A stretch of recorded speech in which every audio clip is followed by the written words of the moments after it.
여러분 반갑습니다. 민건홍 목사이고요. 어, 아웃라인 작성을 지금 하실 텐데 아웃라인 작성하실 때 조금 어려우실 수 있으실 것 같아요. 그래서 제가 보충 설명을 좀 이렇게 해드리려고 합니다. 조금이나마 도움이 되셨으면 좋겠고요. 제가 구글 클래스룸에 아웃라인 그 예시를 다 올려드렸는데 그 예시에 그 서론 뭐 이미지 주제 그 옆에 여러분들이 그 선택한 본문으로 아웃라인을 작성하시면 됩니다. 제가 잠깐 보충 설명을 이렇게 해드릴게요. 제가 화면 공유하고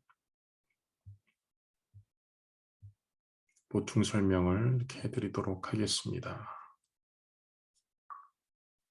저희가 배웠던 거에 하나의 교약이라고 보시면 돼요.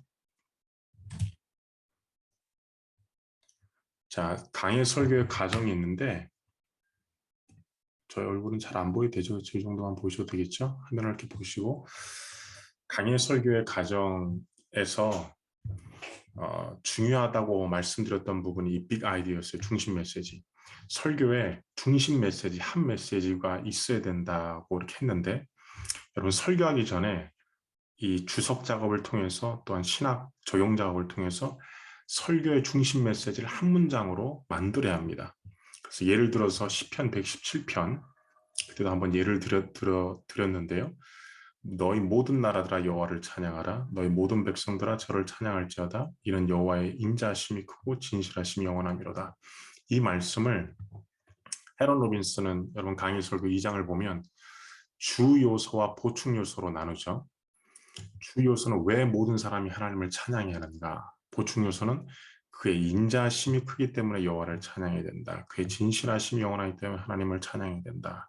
이렇게 하나야 돼. 이렇게 함으로써 벌써 설교 포인트가 나오죠. 그 하나님의 인자하심에 대해서 설명하면서 여호와를 찬양해야 된다는 거. 진실하심은 어떻게 진실하셨는지, 그리고 왜 찬양해야 되는지, 이거를 주요소와 보충 요소를 이렇게 나눠서 여러분이 빅 아이디어를 만드시는데, 여기서 빅 아이디어는 우리는 하나님이 인자하시고 진실하시기에 찬양해야 된다. 이런 빅 아이디어가 나오죠. 이 부분을 연습이 많이 필요한데 제가 그때 말씀드렸던 것처럼 헤런 로빈슨 2장을 계속 보시면서 이 예시들도 있죠. 그래서 이 본문이 말하는 게 무엇인가, 저자가 말하려고 하는 것이 무엇인가를 계속 연구를 하셔야 됩니다. 그래서 이번에 아웃라인 하실 때도 여러분이 선택한 본문을 가지고 계속 이 저자가 말하려고 하는 게 무엇인가, 그리고 이제 주석도 보시면서 그 포인트를 잡으시면 좋을 것 같아요. 제 강의 설교 그 과정을 제가 말씀드릴 때 성경에서 시작해서 관찰을 맨 처음에 하는데 사도행전 1장 8절 저희가 관찰했던 것처럼 관찰을 이렇게 쭉 하시면서, 근데 저희가 알았던 게 사도행전 1장 8절 그 한 구절 말씀에 600개 정도의 관찰이 나온다고 했죠. 그렇죠? 그래서 여러분들이 25개의 관찰을 여러분들이 하셨는데 여러분들이 선택한 그 본문을 계속 한번 보십시오. 보고 관찰하고 그 다음에 이제 주석 작업이 한마디로 이제는 해석 작업으로 넘어갈 텐데 역사적으로, 문법적으로, 문자적으로, 신학적으로 뭐 사도행전 1장 8절 할 때도 이 역사적으로 뭐 예루살렘은 어떤 곳이었는지, 뭐 신학적으로 이 사마리아는 사마리아가 말하는 것은 무엇인지 저희가 쭉 봤는데 그걸 여러분 선택한 보물 말씀을 가지고 이걸 연구를 하시면 좋을 것 같아요. 그리고 제가 그 로고스 바이블 소프트웨어랑 그 bestcommentary.com 좋은 주석 시리즈를 소개해 드렸는데 잠언 주석 시리즈랑 bestcommentary.com 가면은 보이실 거예요. 근데 브리스 월티가 썼던 그 NICOT일 거예요. 그렇죠? NICOT 주석. 그 열을 한번 보시면 될 거예요. 다 나오니까. 클릭하셔서 마가복음 그리고 예배소서는 어떤 주석이 좋은지 가능하시다면 그 주석을 보시면서 하시면 좋을 것 같고, 지금 이렇게 뭐 직장이나 힘드신다고 하다면 이렇게 인터넷을 통해서도 이렇게 최대한 이렇게 보셔서 좋은 주석 시리즈로 이렇게 주석 작업을 하시면 좋을 것 같아요. 그리고 신학적 메시지를 뽑아야 되는데 신학적 메시지는 시간을 초월한 보편적 원칙을 발견하는 과정이라고 했습니다. 그래서 한 문장으로 이 주석 메시지에서 나온 이 주석이 before, 그러니까 이 성경 메시지는 옛날 어떻게 보면 일어난 일이라고 하면 신학 메시지는 시간을 초월한 보편적 원칙이에요. 그래서 한 문장으로 열을 만드셔서 아웃라인에서 다시 한번 보여드리도록 할게요. 적용은 청중이해인데 앞에 두 가정을 기초로 청중에게 적합한 설교를 만드는 과정입니다. 이 적용 과정에서도 그 포인트가 필요하죠. 자, 제가 간단하게 주석적 메시지는 본문에서 일어난 것, what happened, 영어로 what happened, 본문에서 일어난 것을 말하는 거고, 신학적 메시지는 지금 일어나는 것, what happens, 그 도널드 스누키언이 말한 what happens 라고 생각하시면 되고요. 적용적 메시지는 본문에서 일어난 것과 동일한 것이 오늘 우리 삶에 일어나고 있는 것, 현재 진행형이죠. 그렇죠? What is happening? 이 적용적 메시지라고 여러분이 생각하시면 됩니다. 제가 그때 그 유튜브 채널에 올려드렸듯이 하나 예시로 주석적 메시지를 창세기 39장 요셉 이야기를 할 때 요셉은 노예로 있을 때 하나님이 함께 하셨다라는 내용을 주석적 메시지로 받았고 또 감옥에 있을 때 함께 하셨다. 하나님은 요셉이 노예로 있을 때 축복하셨고 또한 그가 감옥에 있어 축복하셨다. 이것이 창세기 39장을 제가 연구하면서 주석적 메시지로 뽑았던 겁니다.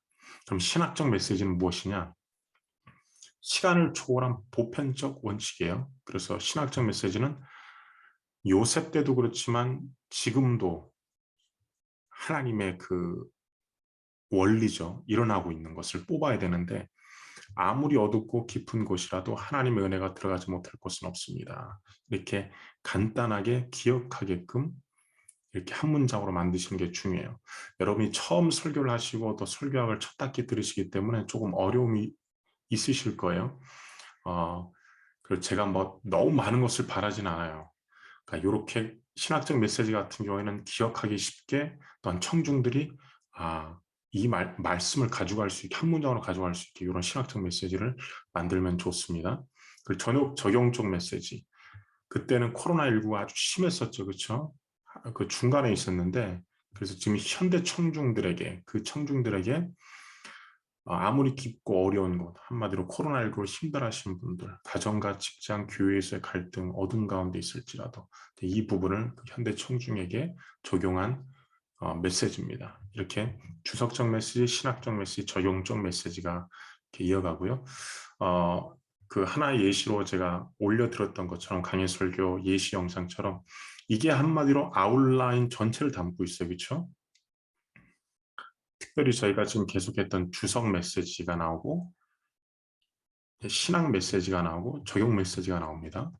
그리고 포인트 2에서 다시 주석 메시지가 나오고 신학 메시지가 나오고 신학적 메시지가 나오고 적용적 메시지가 나와요. 그리고 저희가 아웃라인에서 제가 말씀드렸듯이 이미지 하나의 이야기로 먼저 시작하라고 이렇게 말씀드렸어요. 그래서 서론의 역할은 이 본문, 이 설교 말씀을 내가 왜 들어야 되는가? 이 서론에서 내가 피로를 느껴서 내가 그렇지. 맞아, 나도 그런데 이 본문 말씀, 이 설교 말씀 들어야겠다. 이 역할이 서론의 역할이라고 했어요. 그래서 공감하고 필요로 하는 그런 문장을 만드시고 본문으로 이끌어 주시면 되겠습니다. 그럼 마지막에는 요약을 하고 마지막에 이미지로 끝나는 것을 제가 말씀을 드렸는데 이게 하나의 강의 설교의 하나의 패턴이고요. 또 후에 이제는 문제 해결 적용 방식으로 이 주석 신학 적용이 아니라 문제 해결 적용 방법으로 또 하나 제가 말씀드릴 텐데 그 두 가지 중에 하나를 선택하시면 됩니다.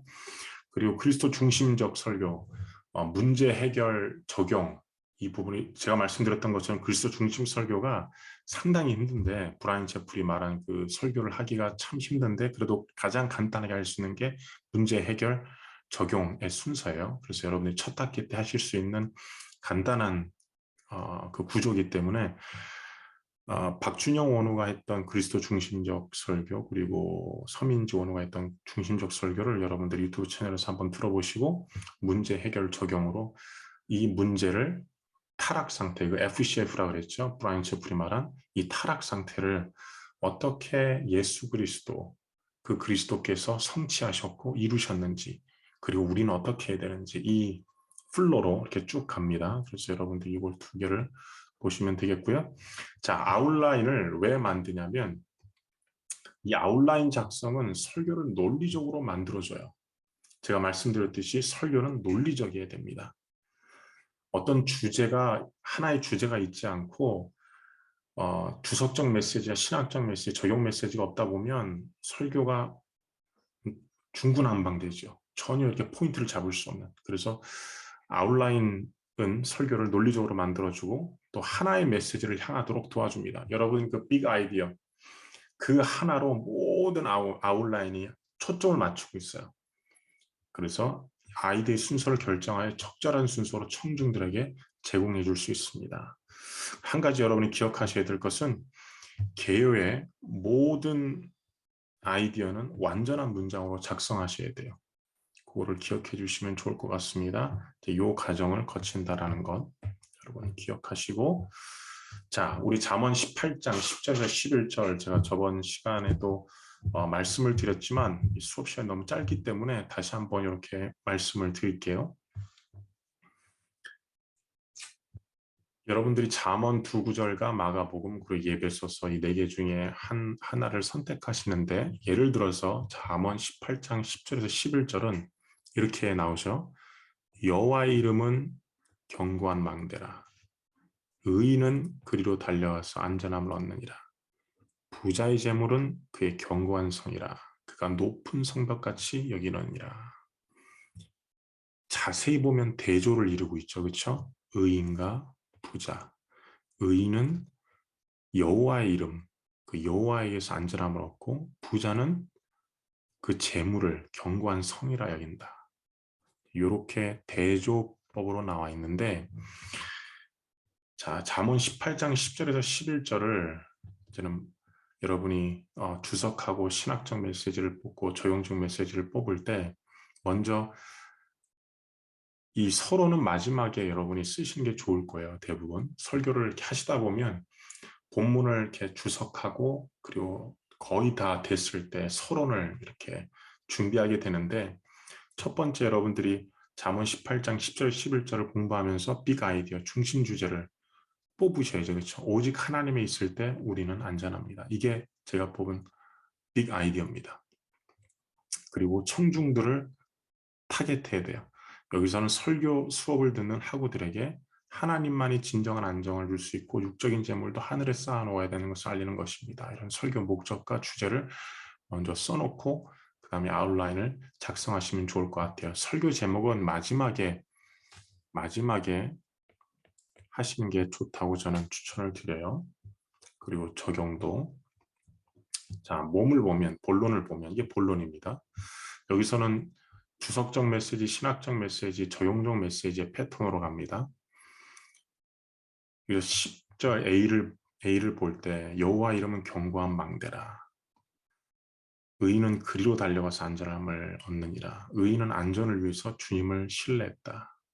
11절의 대조법이니까요. 부자의 재물은 그의 견고한 성이라. 부유한 사람들은 안전을 위해 부를 신뢰했다. 대조가 되죠. 그렇죠? 잠언 어떤 구절 같은 경우는 딱 하나의 메시지만 있는 경우가 있는데, 잠언 18장 10절에서 11절 같은 경우는 대조법이 있어요. 대꾸법이 있고, 이런 그 문학적인 거를 여러분들이 고려하면서 보시면 좋을 텐데, 잠언 18장 10절에서 11절은 대조법이라는 거. 10절에서 10절 B를 보면 의로운 현인은 안전한 곳을 발견한다. 부유한 사람들은 안전함보다 속임을 당하였다. 그래서 여러분들이 영어 버전도 이렇게 보시는 게, 다양한 성경 번역본을 보라고 말씀드렸는데, 이 잠언서를 보게 되면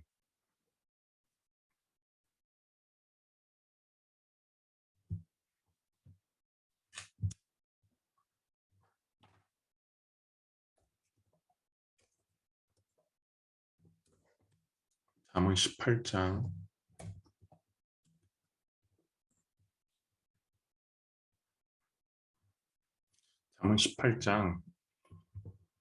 11절 보면 부자의 재물은 그의 견고한 성이라. 그가 높은 성벽 같으니라 라고 했는데, 여기 NASB, New American Standard Bible에서는 이렇게 나와요. A rich man's worthy is a strong city and like a high wall in his own image.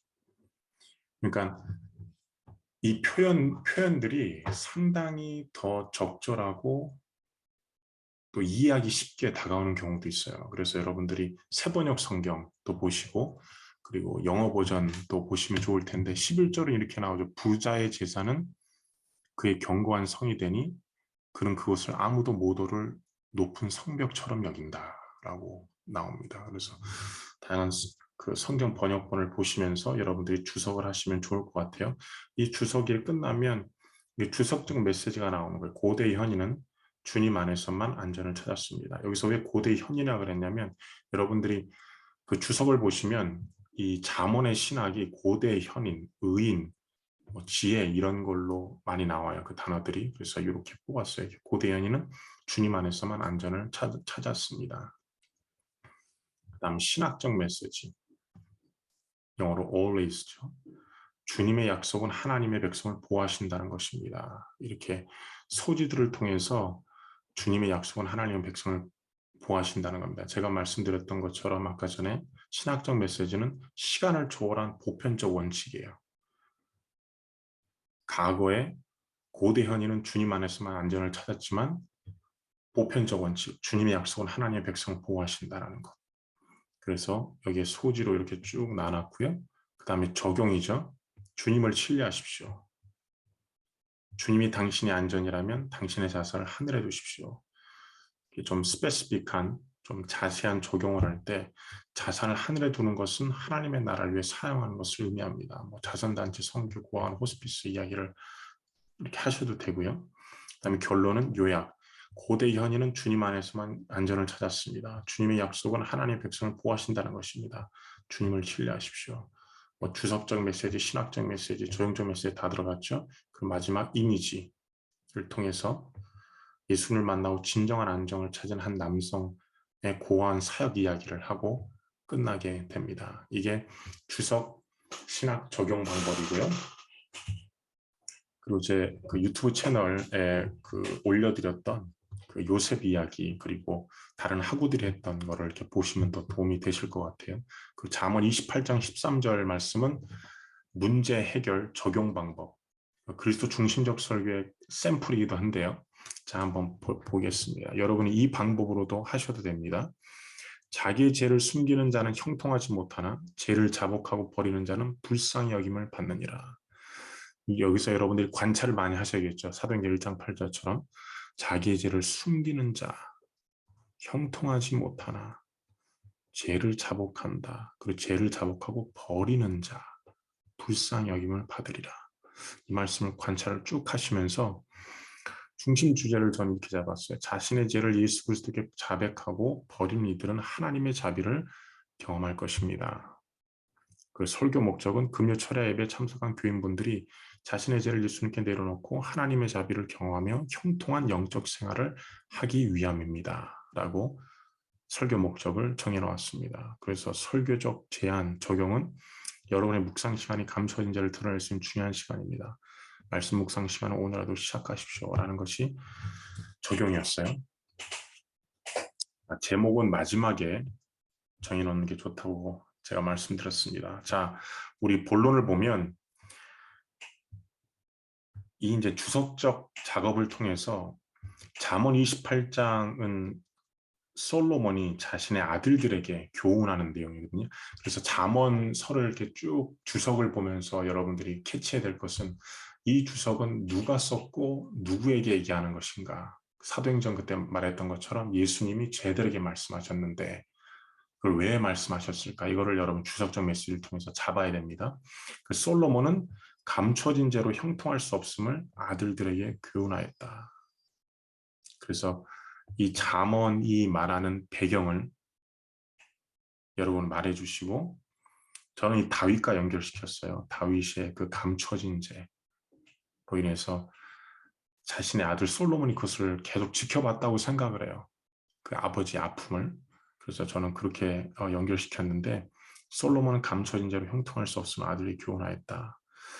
그래서 브레네 브라운의 마음 가면이라는 책을 통해서 인간은 왜 죄를 감출까? 여기서 숨기는 자, 왜 인간은 죄를 감출까? 하는 근본적인 질문을 이렇게 청중들에게 던지면서 인간은 죄의 문제를 해결할 수 없다. 로마서 3장 말씀을 이렇게 말씀드렸어요. 그래서 이 문제의 그 메시지는 인간은 죄의 문제를 가지고 있고 죄를 숨기랍니다. 이게 브라이언 채플이 말한 FCF예요. 타락 상태 조명. 인간은 죄의 문제를 가지고 있고 죄를 숨기라 합니다. 이 메시지를 이렇게 대지로 이렇게 잡고 소지가 되는 겁니다. 이렇게. 자, 그 다음에 해답, 솔루션인데 당신의 죄를 해결해 주실 분은 오직 예수 그리스도이십니다. 여기서 인간은 죄 문제를 가지고 죄를 숨기려 해요. 그런데 해답은 여기서 솔루션, 해답에서는 예수님이 거의 대부분 해답이 되셔야 돼요. 그리스도 중심적 설계에서는. 예수님이 하신 일들을 이렇게 말해주는데 우리의 죄값을 갚으실 예수님이 이 땅에 오셨습니다. 마가복음 1장 1절 말씀을 말씀드리면서 그리고 이제 여기서 예화가 들어가죠. 예수님이 우리를 대신하여 우리 죄를 십자가에서 사하셨습니다. 데이비드 플랫의 댐 이미지를 통해서 예수님이 우리의 죄를 사하셨다라는 것 그리고 하나님의 진노를 다 받으셨다라는 것을 그 예화를 통해서 보여줍니다. 그리고 죄를 고백하고 그 죄에서 벗어나야 됩니다. 그 회개에 대한 정의, 그리스도께 죄를 고백하고 내려놓았을 때 자비 예로함이라는 단어가 히브리어 단어가 45번 나오는데 총 성경에서 이 예로함의 의미를 여러분들이 그 좋은 주석을 보게 되면 이러한 깊은 의미들을 알 수가 있어요. 그리고 로스 바이블 소프트웨어를 통해서 알 수 있기 때문에 예로함의 의미가 무엇인지 청중들에게 전해주는 것. 여기에 또 복음이 있기 때문에 그걸 전해주면 됩니다. 그리고 적용적 메시지는 그리스도께 죄를 고백하고 죄를 멀리하십시오. 하나님의 자비를 경험하게 될 것입니다. 저는 좀 자세한 이 적용을 할 때는 일반적인 적용도 있고 자세한 적용도 있는데 저는 자세한 적용을 하라고 많이 얘기를 들어요. 어떤 그 신학적 메시지를 받고 아주 그 청중이 실천할 수 있는 것, 일주일에 실천할 수 있는 것을 여러분이 고려를 해서 하셔도 되고 그 예배 시간에 하실 수 있는 것을 생각하셔도 될 것 같아요. 그래서 이 예배 같은 금요 청년 예배였기 때문에 죄를 고백하고 그것으로부터 떠나면 어떻게 해야 될까? 실제 예배 중에 회개 기도를 같이 시키고 강단에 나무 십자가를 이렇게 놔뒀어요. 그래서 종이 자신의 죄를 줬고 십자가에 놓는 그 퍼포먼스를 통해서 실제 적용을 하고 우리 말씀 묵상 시간을 가집시다. 이렇게 해서 적용을 이렇게 일주일 동안 꼭 합시다. 몇 장부터 몇 절까지 묵상합시다. 우리 청년들에게 이렇게 도전하는 시간을 가졌는데요. 그 마지막의 결론. 이제 요약은 이제 메시지들을 그 문제 메시지, 해답 메시지, 적용 메시지를 이렇게 요약하고 리프레시 이미지 마지막 방황하던 한 청년이 죄를 고백하고 성경에 참여하여 하나님의 자비를 경험한 이야기를 청중들에게 들려주시면서 나도 이렇게 적용하고 했을 때 나도 이런 은혜를 경험할 수 있겠구나 하는 것을 이미지를 통해서 마지막에 보여주는 겁니다. 자, 여러분이 처음 이 아웃라인을 작성하시기 때문에 쉽지 않으실 거예요. 그러나 제가 이렇게 그 예시로 이렇게 드렸으니까 설교 제목, 중심 주제, 설교 목적 요거를 쭉 하시면 됩니다. 그리고 잠언 28장 13절 서로는 이렇게 했나요? 서로는 제가 말씀드렸듯이 성경 말씀으로 이끌어가는 그런 역할을 하는 거예요. 그래서 처음 이미지를 얘기할 때 긴 여행 중에 돌아온 후에 집안 전체에 악취를 막 났었거든요. 이 냄새가 무엇인가 이렇게 보니까 한 몇 분 동안 찾아보니까 싱크대 밑에 숨겨져 있던 감자가 있는데 그게 썩어서 악취가 나더라고요. 저는 그렇게 감자가 악취를 내는지를 몰랐어요. 그 이야기를 통해서 이제 필요, 메시지를 주는데 감춰진 썩은 감자가 언젠가 악취를 남기듯 감춰진 죄는 언젠가 악취를 남깁니다. 여러분, 죄를 숨기지 않고 우리는 어떻게 해야 될까요? 그래서 청중들이 나도 내 안에 감춰진 죄가 있는데 이 죄로 인해서 하나님과 나와의 관계가 지금 멀어졌는데 그 썩은 감자의 냄새처럼 언젠간 풍기고 힘들게 될 텐데 이 죄를 숨기지 않고 우리는 어떻게 해야 될까? 우리 잠언 28장 13절을 보도록 하겠습니다. 여기서 잠언 28장 13절에 메시지가 나오죠. 죄를 자복하고 버린 자는 불쌍히 여김을 받으리라. 하나님의 자비를 경험할 것이라. 그래서 쭉 이거를 이어가게 되면 됩니다. 문제 메시지, 해답 메시지, 적용 메시지, 그래서 결론까지. 그래서 여러분들이 잠언 3장 6절 그리고 잠언 5장 15절 마가복음 스토리인데요. 에베소서 이렇게 4개 중에 하나를 고르셔서 관찰하시고 주석적 메시지, 신학적 메시지, 적용적 메시지를 이렇게 뽑으시면 될 것 같아요. 지금 처음 아웃라인을 이렇게 하시는 거기 때문에 특별히 여러분은 대지, 주석적 메시지를 뽑으셨다면 소지를 막 이렇게 막 4-5개 할 필요가 없으세요. 한 2개에서 3개 정도 간단하게 이렇게 넣으시면 됩니다. 그래서 이렇게 하시면 될 거고, 이제 아웃라인 발표를 제가 한다고 했는데, 많은 분들이 하시지 못할 거예요. 시간 관계상. 그래서, 모르겠어. 한 6분, 7분 정도 하실 수 있을까? 아니면 5분 정도? 그때 시간을 봐서 해야 될 텐데, 이 아웃라인 구글 클래스룸에 올리신 거를 앞에 나오셔서 읽어주시면 제가 코멘트하고 이렇게 바꿔주시면 좋을 것 같아요. 제가 코멘트하고 여러분들이 수정을 해서 이게 다 끝난 게 아닙니다. 이거를 수정을 해서 중간고사 때 여러분들이 그 본문만 여러분들이 촬영을 해서 보내시면 되는 겁니다. 한마디로 중간고사 준비를 하는 거니까 이번 주부터 여러분들이 그렇게 해주시면 될 것 같고, 저도 압니다.